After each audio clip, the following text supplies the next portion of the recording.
J'ai rencontré Ginette Kolinka, qui m'a raconté sa déportation dans le camp de concentration et d'extermination nazi d'Auschwitz-Birkenau en 1944. Dans cet entretien très dur, mais nécessaire, je crois, Ginette revient sur l'apparition des lois antisémites dans la France occupée. J'étais pas juive jusqu'au jour où Hitler est arrivé. Sur son arrestation. Mon père est là, mon petit frère, mon neveu sont là, et la Gestapo aussi. Puis sa déportation et son arrivée à Auschwitz-Birkenau. Un train comme ça, c'est un train de marchandises, c'est pour les animaux. Papa Gilbert, prenez le camion. Eh ben, papa Gilbert m'ont écouté.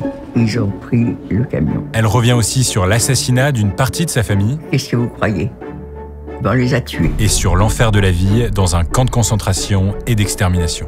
Ils ont poussé la haine jusqu'à chercher tout ce qui pouvait nous humilier. Je suis plus personne. Je suis un toutou qu'on commande. Aujourd'hui, Ginette Kolinka me raconte sa déportation à Auschwitz-Birkenau.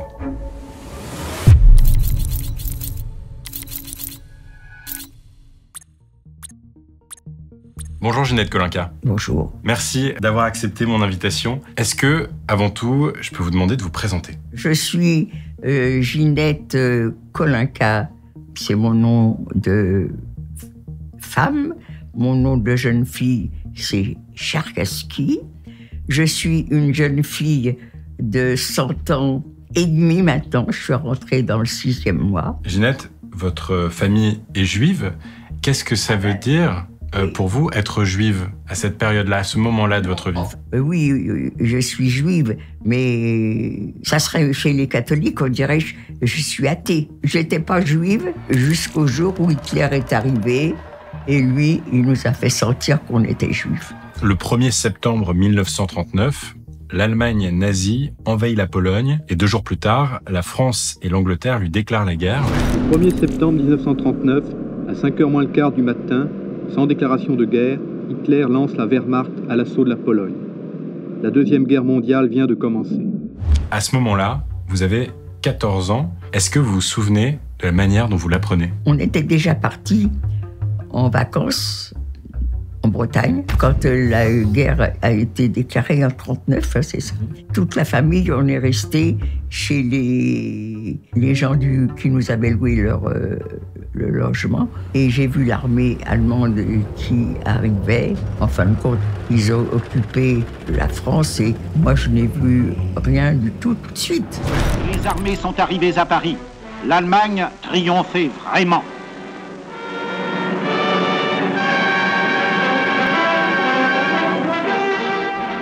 Le 22 juin 1940, la France et l'Allemagne signent un armistice, un accord qui signe la fin des combats, et toute la moitié nord de la France, dont Paris, où vous vous trouvez, si je ne dis pas de bêtises, devient alors occupée par l'Allemagne nazie.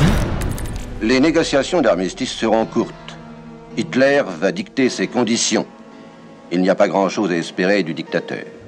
Comment est-ce que ça change votre quotidien ? Pour certains, et pour nous tout à fait au début, ça n'a rien changé. Mais par contre, quelques jours après, Hitler qui détestait les Juifs, eh bien, comme il gagne la guerre, ben, naturellement, et il va demander à ce que tous les Juifs aillent se faire recenser. Mon père n'a pas hésité un seul instant. On s'est fait recenser.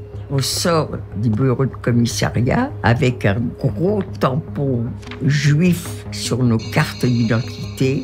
Hitler qui veut nous humilier en même temps, il va nous obliger à porter sur nos vêtements une étoile en tissu jaune bordée de noir où il y a marqué « Yud ». Les Juifs n'auront pas le droit d'être en contact direct avec les non-Juifs. Le métro, on ne doit pas le prendre que dans le dernier rame du métro. Interdiction de posséder un poste de radio, je crois aussi. Il fallait rendre les postes de TSF, exactement. Et on a suivi les règles qui nous étaient obligées pour pas avoir l'histoire. Et puis ça changeait pas tellement la vie non plus. pour moi qui étais jeune. Par contre, ça a changé la vie pour mon père, pour mes parents, pour mes sœurs aînées, oui. J'ai eu une cousine, on l'a traitée va dans ton pays, salupine. En juillet 1942, Ginette Kolinka, vous quittez Paris. Qu'est-ce qui se passe? Où allez-vous? En 1942, on partage l'appartement. Ma sœur aînée est venue habiter dans cet atelier qu'elle a transformé en appartement. Son mari travaillait dans un journal. Il était très communiste, très engagé. Et avec ma sœur, il y avait beaucoup de gens qui venaient, ils passaient une journée. Moi, je les prenais pour des résistants. C'était des communistes. Mais je ne pensais pas communistes. Et puis, un jour, il y a un monsieur qui est venu à la maison, travaillait à la préfecture de police, et il a eu sur son bureau un dossier et qui nous concernait.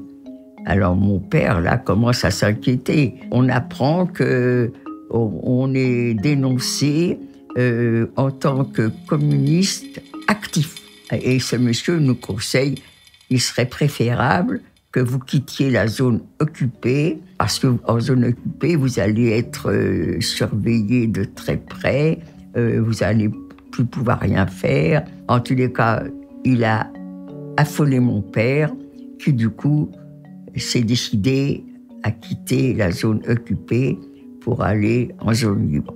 En zone libre, il y avait ma sœur aînée avait des amis à Avignon et elle leur a demandé si c'était possible de trouver quelque chose pour loger la famille. Pour donner un peu de contexte, je rappelle qu'après l'armistice avec l'Allemagne, en juin 1940, la France est découpée en deux, une zone occupée dans le nord et sur toute la côte atlantique et une zone dite libre sous le gouvernement du maréchal Pétain dans le sud-est du pays. La frontière entre ces deux zones est très surveillée par les Allemands. Comment est-ce que vous, Ginette, vous arrivez à rejoindre la France libre? Justement, comme vous dites, c'était très surveillé. Mais tout ce qui est surveillé, il y a toujours moyen de passer au-delà. Et vous aviez tous ceux qui habitaient le long de cette frontière qui était la Loire. Pas tous, mais certains ont observé les patrouilles, à quelle heure elles passaient, où elles passaient. Et certains en ont fait un métier. Passeur. Je me souviens, il y avait un café en face du carreau du Temple et c'est là que ma sœur a contacté un monsieur qui est devenu notre passeur. Alors, mon père ne voulait pas qu'on passe tous ensemble et il nous a fait partager en 4 groupes. Moi, je suis avec 2 de mes sœurs. On est à Angoulême. On se retrouve au buffet de la gare. À peine le train qui nous a emmenés est parti, que toutes les issues du café de la gare sont bloquées, gendarmes français, gendarmes allemands. Plus personne ne doit ni entrer ni sortir. Contrôle de papier. On a des faux papiers, on pense qu'ils sont bien. Là, j'ai fait une très grosse bêtise. On avait été parrainés pour aller au Racing Club. Vous vous rendez compte, le Racing Club, c'était féerique. Et ça m'a été très, très dur de déchirer cette carte. Donc, je l'avais gardée. Le problème, c'est que s'il y a un contrôle des papiers, cette carte, ils peuvent la retrouver. Et il y avait une dame devant nous qui nous a entendus. Et cette dame avait une bouteille avec un peu d'alcool. Elle nous l'a passée. Je ne sais pas si vous l'avez déjà mangé du papier. Ça fait une petite boule. Et la boule, il faut l'avaler. À l'époque, j'avais même jamais trempé mes lèvres dans un verre de vin. Et moi, je peux dire que j'ai le vin gai. Parce que quand on me contrôle, tout de suite, on nous accuse. Vous êtes juive. Ben, j'aurais pu trembler. Ça y est, on est découverte.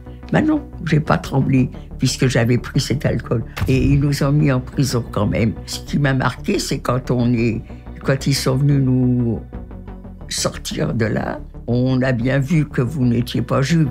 Rien qu'à votre façon, vous riez, vous chantez. Mais oui, naturellement, j'ai 14 ans, je me rends pas compte que c'est grave. C'est cette insouciance, finalement, qui vous a un peu sauvé à cette époque. Elle m'a sauvé beaucoup, même.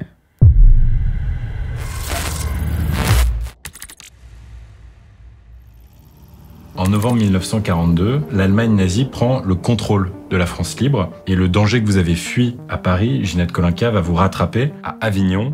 Pendant 1 an et demi, vous arrivez à vivre caché avec votre famille, mais le 13 mars 1944, vous êtes arrêté. Comment ça se passe? C'est l'hiver, mais on est dans le midi. Premier rayon de soleil qui est là et qui commence à chauffer. Et j'arrive à la maison. Je rentre, mon père est là, mon petit frère, mon neveu sont là, et la Gestapo aussi. On est dénoncé parce qu'on est juif. Mais non, on n'est pas juif. Mais vous avez qu'à vous renseigner. Oui, mais voilà. Là, il y a mon père, il y a mon frère, il y a mon neveu. La Gestapo connaît les coutumes chez les Juifs, la circoncision. Ils ont emmené mon père, mon frère, mon neveu dans la cuisine. Ils étaient circoncis et on a été arrêtés. On est d'abord en prison à Avignon, une nuit, et le lendemain, on est emmené à Marseille, à la prison des Baumettes. Vous allez à Marseille, puis je crois aussi que vous allez dans le camp d'internement de Drancy. J'ai vraiment pas de mauvais souvenirs, moi, de Drancy. J'ai fait connaissance avec des jeunes gens de mon âge. Le premier jour, toute la journée, je suis restée avec mon père et je me souviens, je dis à mon père, on va dans un camp de travail, papa, on est arrêté, c'est pour aller dans un camp de travail. Eh bien, toi, t'es trop vieux. Il avait 61 ans. Pour moi, il était vieux. J'en avais 19. Eh bien, toi, quand tu étais jeune, tu nous racontais que tu fabriquais des pantalons. Eh bien, dis-leur que tu sais piquer la machine. Peut-être qu'il y a un atelier où tu pourras faire les réparations. Et moi, je me voyais travailler en usine ou dans les champs avec mon neveu. Jamais papa n'a dit quoi que ce soit. Il me laissait parler. Il m'a jamais dit, mais Ginette, regarde autour de toi, regarde cette dame. T'as vu comment qu'elle est? Elle est tellement malade, elle est tellement maigre et on la pousse et elle tombe. Et tu crois qu'on l'a arrêtée pour travailler?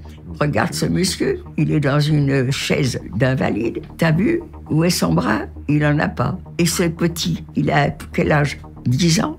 8 ans? On l'a arrêté pour travailler. Il me laissait dans mes illusions et je les ai toujours gardées jusqu'au bout. À Drancy, on est resté une quinzaine de jours. Et puis, allez, ça y est, c'est le 13 avril 1944. On doit être là à 6 heures du matin dans la cour avec les bagages et on va monter dans les autobus. Je suis contente. Je suis dans l'autobus avec ma famille. Et puis, avec les amis que je me suis fait à Avignon, ça veut dire que quand on va arriver à l'endroit où on doit travailler, eh bien, on sera peut-être ensemble. En fin de compte, c'est pas du tout l'endroit où on va travailler. On nous emmène dans une gare, c'est la gare de Bobigny. Et vous avez un train, il est là. Tous les wagons de ce train sont vides, les portes ouvertes. Un train comme ça, c'est un train de marchandises. C'est pour les animaux. Ce train va partir, puis il va y avoir un train voyageur. Eh ben non. Le train, il est pour nous. On nous met par groupe, on nous pousse. Comment que j'ai passé ces 3 jours dans le train, je ne m'en souviens pas du tout. Vous passez 3 jours dans ce train sans savoir où sans vous allez. savoir où on allait aller. Et combien de temps le trajet a duré? Et pour moi, j'allais dans un camp de travail. Et ça me fait pas peur. Qu'est-ce que ça peut être un camp de travail? Une jeune fille qui a été dactylo ou qui a été vendeuse. Eh ben, c'est travailler dans les champs, travailler en usine. Donc, je n'ai pas peur du tout, du tout, du tout. Et quand on est descendu de ce train, ça a été pour être accueilli par des hurlements, des commandements, le chien qui aboie, et on se retrouve en Pologne. Donc 3 jours après être parti de France en train, vous arrivez. Quel est votre état de santé? Est-ce que vous êtes fatigué par le trajet? Moi, j'ai l'impression que j'ai dormi tout le temps. Alors, je ne suis pas fatigué. Le manque d'air, alors ça, certainement que ça a été très, très agréable d'un seul coup de respirer de l'air pur. Ça a été la première réaction. Qu'est-ce que c'est agréable. Au moment de descendre du wagon, alors que je suis assise sur le sol du wagon. Il y a les commandants du camp qui commencent à hurler. Moi, je ne comprends pas un mot d'allemand. Donc, je demande qu'est-ce qu'ils disent. Et on me traduit, on n'est pas dans le camp. Il va falloir marcher un peu. Et donc, les personnes qui sont fatiguées, les personnes qui sont malades, les personnes qui n'aiment pas marcher, eh bien, on a mis à leur disposition des camions. On voyait les camions. Moi, je hurle, « Papa, Gilbert, prenez le camion !» Eh bien, Papa Gilbert m'ont écouté. Ils ont pris le camion. Et on va se revoir tout à l'heure, c'était ça. Vous inquiétez pas, vous allez vous retrouver dans le camp. Oh, les salauds, ils nous ont menti tout le temps. Vous ne le savez pas tout à fait encore, mais vous venez d'arriver à Auschwitz-Birkenau et, vous l'avez dit, les nazis trient les déportés. Sur les 1500 personnes présentes dans le camp, à peine 256, dont vous faites partie, sont sélectionnés pour travailler. Qu'arrive-t-il aux autres ? Qu'est-ce que vous croyez ? On les a tués. On les a tués. Tout de suite, en arrivant, on nous a triés et les 250 personnes, c'est parce qu'ils jugeaient que d'après leur allure, elles étaient capables de travailler comme ils voulaient qu'on travaille. Et puis les autres, c'était comme mon père, comme mon petit frère. Dans les 250 aussi, il y avait tous ceux qui avaient moins de 15 ans. On tue les moins de 15 ans, on ne réalise pas. Les femmes, c'était 15 ans, 45 ans. Et les hommes, c'était 15 ans, 50 ans. Il y en a qui, malheureusement, avaient 15 ans, mais étaient menues et paraissaient avoir 13-14 ans. Eh bien, celles-ci, elles ont été assassinées. Quand vous arrivez à Auschwitz-Birkenau, il y a tout un processus d'enregistrement quand vous arrivez dans le camp, où on va vous tatouer un numéro, on va vous raser la tête. On est descendu des trains, on fait partie du groupe qui sont partis à pied. Et maintenant, on est rentré dans une salle, elle est presque vide, sauf qu'il y a 2 ou 3 tables, et derrière ces tables, il y a 2 femmes. Et là, on va vous demander d'être nus. Et pour moi, ça a été quelque chose d'affreux. Mais ces femmes, moi, je ne les connais pas. Donc, je suis nue devant les femmes que je ne connais pas. J'ai que 2 mains, je cache mes seins, je cache le sexe, je regarde mes doigts de pied. Puis de temps en temps, quand même, j'ouvre les paupières pour découvrir qu'il y a des femmes qui n'ont pas le même corps que moi. Elles ont des seins comme ci, elles ont des ventres comme ça, elles ont des cuisses comme ci. Et maintenant, je suis devant la table où il y a ces femmes. Il y en a une, elle a un registre, alors c'est mes coordonnées. Et l'autre à côté, alors que je cachais mes seins, prend mon bras et sur mon bras, elle me met un numéro. Moi, je dis un beau numéro. Je suis tombée sur une tatoueuse qui était très adroite. Mon numéro est tout petit, 78 599. Tous les chiffres sont de la même grandeur, de la même couleur, du même écart. J'ai un beau numéro. Les heures passent et vous ne revoyez pas votre père, pas votre frère non plus.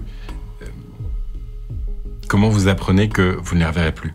Tout de suite, on a su que ceux qui étaient montés sur les camions étaient assassinés. On le sait. Mais on ne le croit pas. C'est pas vrai. C'est des bruits qui courent pour nous faire du mal. Tout simplement. Parce qu'on pense que celles qui sont là depuis 1 an, 2 ans, sont marquées quand même. Et puis elles nous voient arriver avec des allures encore normales. Elles sont jalouses. Donc, comme elles sont jalouses, elles veulent nous faire du mal. Et puis voilà, elles nous racontent des choses qui n'existent pas. Mais ça ne peut pas exister. Papa, Gilbert, Jojo n'étaient pas malades. Puis quand vous en avez une qui vous le dit, et puis une deuxième, puis une troisième, vous êtes obligé d'y croire. On l'a su, mais on ne l'a pas cru.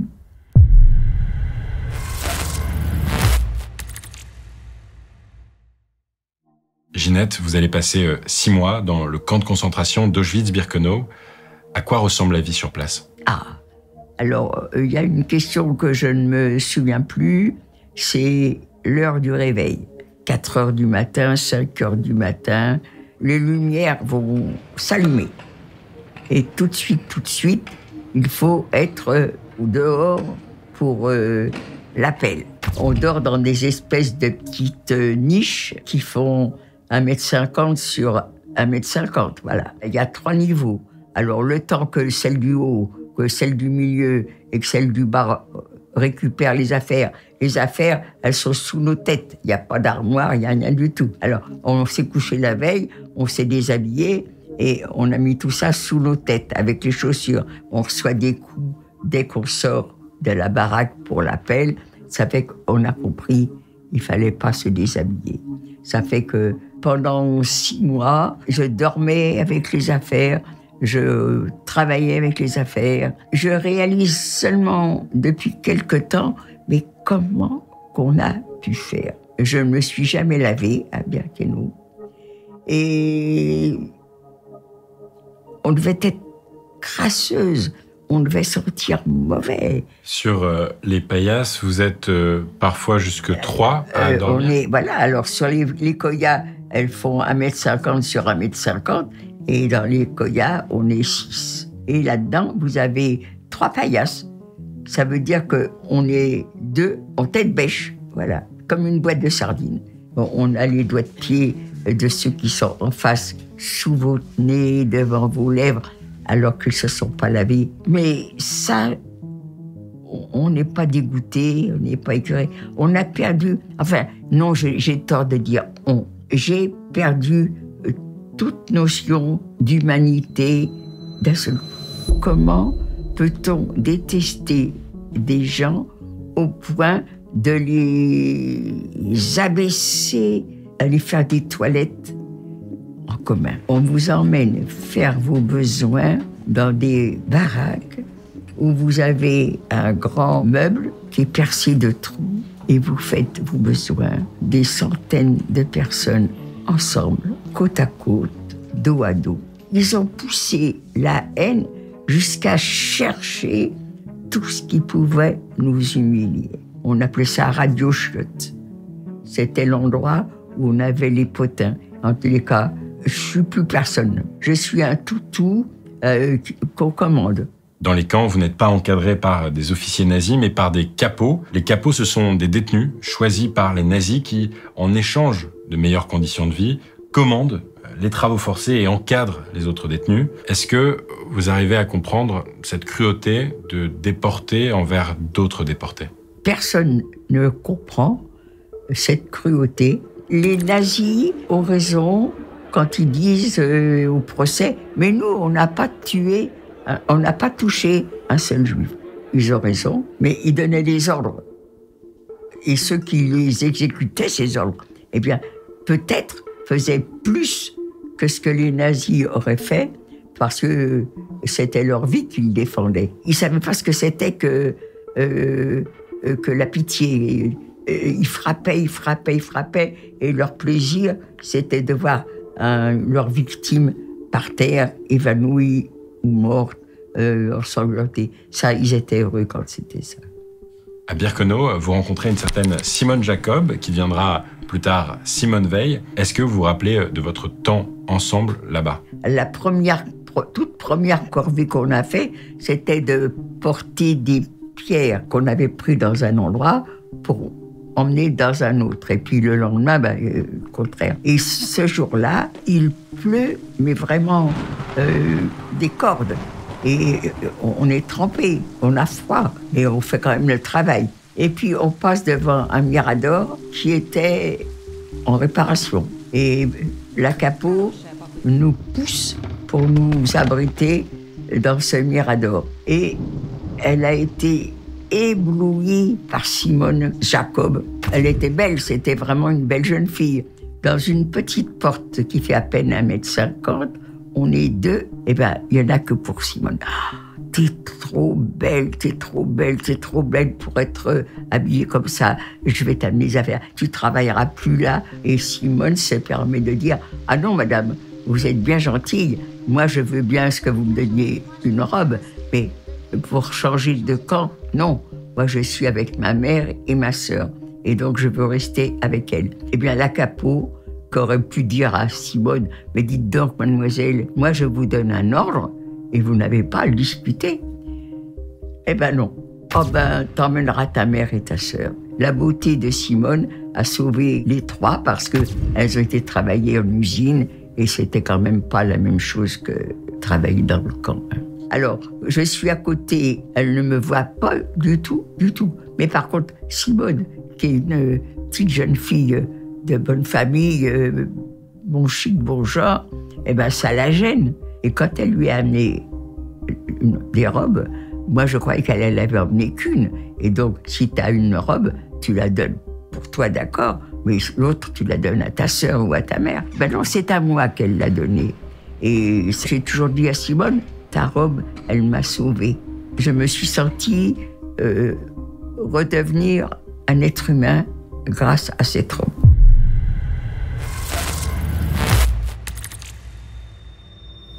En octobre 1944, 6 mois après votre déportation, face à l'avancée de l'armée soviétique, les nazis décident d'évacuer le camp d'Auschwitz-Birkenau. Les prisonniers sont envoyés dans d'autres camps. Est-ce que vous avez conscience que la fin de la guerre approche? Non, non, pas du tout. J'ai la tête vide. Je suis plus un être humain. Je suis devenu un robot. J'ai la chance d'être là le jour où on va quitter Birkenau. Et je suis dans le train qui amène, et c'était pour aller à Bergen-Belsen. Et Bergen-Belsen n'est plus un camp d'extermination. Donc, il n'y a plus de chambre à gaz. Donc, on n'a plus peur de la mort. Elle est là, la mort. Il y a eu énormément de morts à Bergen-Belsen, mais c'était de leur propre mort, parce qu'ils ont été malades, parce qu'ils ne mangeaient plus, parce qu'ils ont été pris par le typhus. Mais il n'y a plus de chambres à gaz. Est-ce que votre vie là-bas est très différente de celle à Birkenau? Ah ben, il n'y a pas de comparaison. On ne travaille pas, on ne couche plus dans des koyas. Là, c'est des lits superposés. On est là et on se promène dans Bergen-Belsen sans travailler. Vous êtes ensuite emmené, début avril de la même année, dans le camp de Theresienstadt, dans l'actuelle République tchèque. Et à peine quelques semaines plus tard, le 8 mai 1945, le camp est libéré par l'armée soviétique. Est-ce que vous avez des souvenirs de ça? Non, je suis rentrée dans ce camp à Theresienstadt. J'étais déjà très malade. Les camps ont été libérés en mai et moi j'ai été rapatriée en juin. Parce que pendant un mois, j'ai été soignée à Theresienstadt. J'avais eu le typhus, ça s'était déclaré quand on était à Theresienstadt. Donc en attendant, si j'avais eu ça quelques jours avant, eh ben, je serais peut-être pas vivante, hein, parce que avec les nazis, tu peux pas marcher, tu peux pas bouger. Ben, on appelle ça la marche de la mort, mais ils ont tué tous ceux qui pouvaient pas les suivre. Hein. C'est pour ça que j'ai eu de la chance. J'ai eu de la chance. Après plus d'1 an dans les camps de concentration, vous revenez donc en France. Comment se passe votre arrivée? On a atterri à Lyon. Et à Lyon, on nous emmène dans un centre d'accueil. Il faut remplir les papiers et prévenir vos familles. Mais je ne peux pas prévenir ma famille, j'en ai plus. Ils ont dû être arrêtés, déportés, mais je ne sais pas où ils sont. Ben, je dis, écoutez, moi je suis malade, à Lyon il y a des hôpitaux, emmenez-moi à l'hôpital. Donc, je suis dans ce centre d'accueil à attendre qu'on vienne me chercher. Les Lyonnais venaient nous voir avec des photos. Est-ce que vous les avez rencontrés? Est-ce que... Il y a une dame qui certainement voulait savoir des choses et elle s'arrête devant moi, elle me regarde. Mais t'es une fille charcassée, toi? Ben oui, je suis une fille charcassée, je m'en rappelle. Et elle m'apprend, ta mère, tes sœurs n'ont pas été arrêtées. Et même, elles ont récupéré l'appartement que vous aviez à Paris. Comment vous retrouvez votre famille? On avait des autobus qui nous emmenaient dans les quartiers où on voulait. Donc j'ai trouvé l'autobus qui m'emmenait, c'est Boulevard Beaumarchais. Je me suis arrêtée devant la rue et puis j'ai retrouvé l'immeuble. Les portes cochères étaient grandes ouvertes. Je suis rentrée et dans la cour, il y avait la concierge. Cette concierge était là il y a 3 ans. Quand on est parti, elle me voit. Ah, Gilbert. Ben non, Gilbert, pauvre gosse, j'aurais bien voulu qu'il soit là. Mais Gilbert aurait eu 13 ans et demi. Moi, j'en avais 7 de plus, c'est-à-dire 20 passés. Et elle me prend pour lui, mais j'avais plus de cheveux, j'avais énormément maigri. On m'a mis sur le dos une veste de soldat, je sais pas pourquoi, c'était l'été. Et ta mère t'attend. Je suis montée, c'est ma mère qui m'a ouvert les portes. Elle me prend dans ses bras et elle sent un sac d'os. Peut-être que même ça, elle a plus eu peur que quoi que ce soit. En tous les cas, je ne l'ai pas vue pleurer. Et elle m'amène sur le canapé qui est dans le fond de la pièce. Et qu'est-ce qu'elle est en train de me dire? On m'a téléphoné, demain matin, on va me donner des nouvelles de papa et Gilbert. Des nouvelles de papa et Gilbert. Mais maman, t'en auras pas. On a gazé papa Gilbert, on a brûlé leur corps. Pauvre maman. Comment a-t-elle pu encaisser des choses comme ça? Voilà, je lui ai jeté en pleine figure qu'elle ne le verrait plus ça. C'est toujours un remords que j'ai, ça. Un temps, moi-même, je suis mère de famille et ça a dû être terrible. Est-ce que vous racontez à vos proches ce que vous avez vécu à votre tour? Mes sœurs me reprochent et me disent: on aurait voulu que tu nous racontes ce que tu racontes maintenant aux élèves. Non, la seule chose que je disais aux gens, s'il fallait que ça recommence et si j'avais un enfant, je l'étranglerais de mes propres mains pour pas qu'il connaisse ce que j'ai vécu. À partir de quel moment de votre vie vous avez décidé de... Je suis à la retraite. Je vais pouvoir fréquenter mon association, qui est l'Amicale d'Auschwitz. Et quand on a été la première fois, on rentre dans... Ah non, c'est pas bien Birkenau, ça. Ils ont tout refait, les baraques, ils les ont refaites. Même les koyas, qui étaient très étroites, eh bien, ils ont changé leur forme. Ginette Kolinka, aujourd'hui, vous avez 100 ans. Vous faites partie des... Maintenant, j'en ai 100 ans et demi. Vous avez plus de 100 ans. Vous faites plus de 100 ans. Vous faites partie des derniers survivants, des dernières survivantes. J'en fais partie des derniers survivants. Quand vous voyez le contexte politique actuel en Europe ou à l'étranger, oui. Est-ce que vous êtes inquiète pour l'avenir? Alors oui, je suis inquiète, pas tout le temps, mais malgré tout, j'ai un peu peur. J'ai peur pour une guerre. Ça serait plus la seconde, ça serait la troisième. J'ai peur, mais je parle, c'est tout ce que je fais. Et qu'est-ce que je peux faire? Rien d'autre. Merci beaucoup, Ginette Kolinka. Il n'y a pas de quoi. Merci pour votre sagesse et votre simplicité.